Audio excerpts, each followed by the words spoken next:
Nickel Outdoors. So if you follow the channel, you might have seen my video on the Beckett hitch. And in that video, I had one of my continuous loops shredded by some mule tape. There it is. So I had to make a couple of new continuous loops for my hammock, put those on, and now my Sparrow's up and running again. I thought it'd be a good video though to talk about the continuous loop, talk about some of the different techniques on how you can actually make them, show you some of the pros and cons of the different techniques and compare them and show you which one I particularly use and recommend and what some of the other cottage vendors use in their setups too. So the first version I want to talk about is one that if you do a search for continuous loops on YouTube, the first couple of hits that you get utilize this particular technique. And basically to describe it, is you get your piece of Amsteel, you would mark at both ends a point that you would make a hole in. You would take one of the ends and pass it through the hole on the opposite side, and you'd stop short of that second hole coming through the first hole. Then you would run the Amsteel back from the other side back through the hole so that one of the ends is inside the middle of the hole and the other end is on the outside of the hole. Those two lines will be pulled tight towards one another so that both of the holes now come together, and then the lines will be buried inside of the loop in a continuation through. And the finished product you get is a continuous loop that looks like this. This is one side of the berry, that would be the middle, and then this is the other side of the berry. And this is an 8-inch continuous loop. So that is the first technique. The second technique is a technique that utilizes lock Brummel. Similar to the first technique, holes are made at both sides of the Amsteel, and then one end is routed through the other side, but instead of stopping short of the second hole coming through the first hole, the second hole is passed through the first hole. And then the other side is now passed through that hole to create what's called a locked Brummel. It's basically the cord doing a zigzag so that there's almost like a lock inside of the cord so that it can't pull out.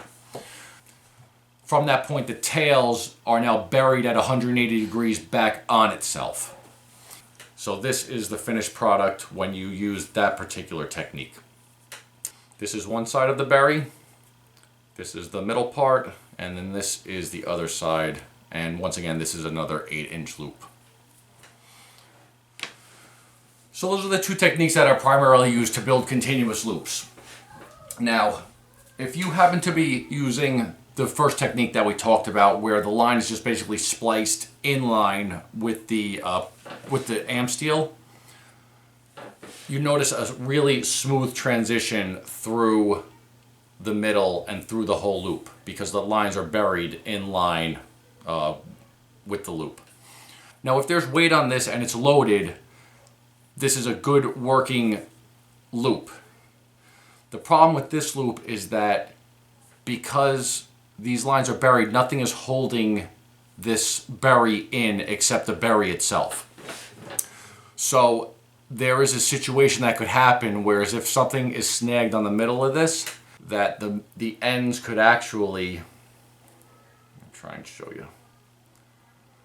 So you can see that this is pinched a little bit. And there, if something were to snag that, the ends would just come out. So that is an issue with using that type of technique. It's recommended that if you're using that technique to lock stitch it, which is basically like putting a stitch inside of the berry so that way it doesn't have the ability to pull out from itself. You know, this technique is widely used. I'm not going to say whether it's right or wrong. I'm just trying to show you that that is a concern and that is a problem that can arise from using that technique because there's nothing holding it in except for the berry itself and the constriction on the cord itself. Whereas if you utilize the locked Brummel technique, you'll see that there is a noticeable bump in the middle where the line is, and that's from that 180 of the berry coming through instead of it being buried on this side. The cord's buried back and there's a noticeable bump here. For using it for a hammock application, that bump really doesn't matter. I've seen it be a problem if you're using it for some nautical application, but that's not what we're using it for. We're using it for hanging a hammock, so it's not really that big of a deal to have a little bump here. But now, because that has a locked Brummel in it, there's no way for the cord to back out on itself, because if you were to pull out the sides, so that's one side. All right, and this is the other side. So now we can't pull them out together because of the locked Brummel in the middle. So if we were to pull out both of the ends, the Brummel still holds tightness on it. So that's why this technique is a little bit more secure than the other one. The only downside is the fact that, like I said before, it has that little bump in the middle. So that's a little behind the scenes techniques on, the how the berries work together, and a problem that could arise if by chance something were to snag your loop when the berry was constricted and pull it out. So when I saw that there was a couple different types of techniques for making continuous loops, I wanted to see how the continuous loop was made that was on my hammock. So this is a continuous loop made by Dream Hammock, and you can tell right off the back now, knowing how the loops are constructed, that there is a noticeable bump right in the middle of the Dream Hammock's continuous loop. So just for visual sake, I will pull this out and show you that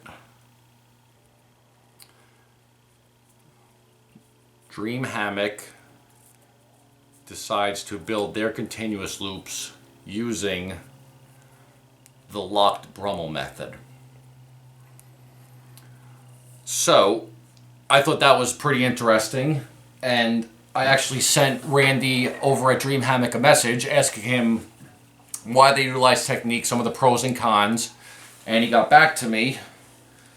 He said, basically, I do prefer the locked Brummel before creating the berry on all continuous loops as well as eye splices. Without the locked Brummel, there is a risk that the berry may accidentally be pulled out when the splice is not loaded.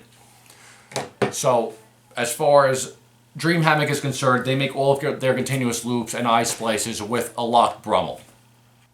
So I thought it was great that Randy got back to me with that information, and from that point I decided to email Warbonnet Outdoors and Dutchware Gear also to see how they constructed their continuous loops.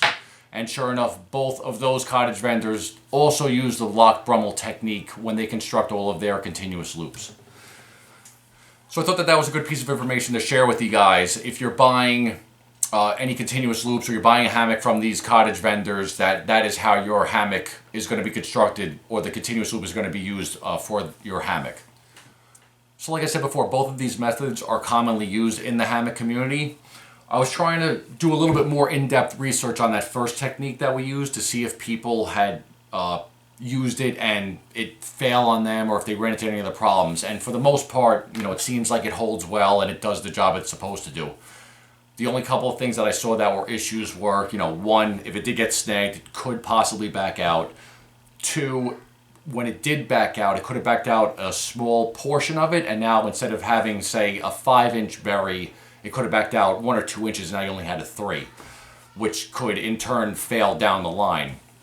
And then the other problem that I saw was an issue is if they didn't make the berries long enough to begin with, and then they weighted the system and the berry couldn't hold the weight that was applied to it, and then it gave out.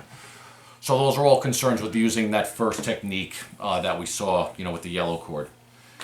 And as far as any issues with the locked Brummel technique, it seems like that's one that's going to be almost like fail-safe. It protects from it accidentally backing out, and it maintains the same amount of weight rating, so it's a great technique to use in my opinion, and it's the way that I build all my continuous loops, by using that locked Brummel technique.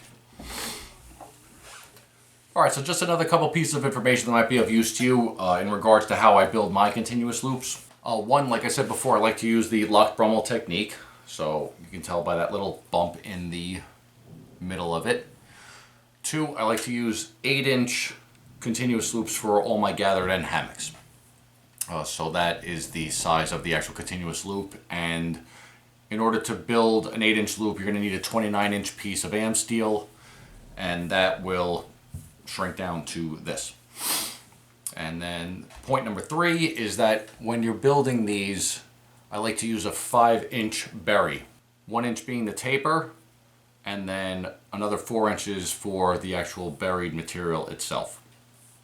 And this is the finished product right there. So that's that. I posted a couple other links in the description. One was an Amsteel 101 tutorial that I found on Dutch's site that I found pretty informative. Another link is to the Samson rope tutorial on how to construct Whoopie slings. So I thought that that was a pretty informative link also to share. And the last one is a link to animatedknots.com. There's a knot that he talks about. It's called a Grog Sling, and it's basically a continuous loop with the lock Brummel, and it shows the construction on how to do it. But it's pretty cool because in his description of it, it talks a lot about how the knot's constructed, some of the testing that they did on it. So I found that to be an informative link also that I wanted to share. So if you have any questions or concerns or anything to add to the conversation, please feel free to comment. Other than that, this is Nick with Triple Nickel Outdoors. Get out there and hang.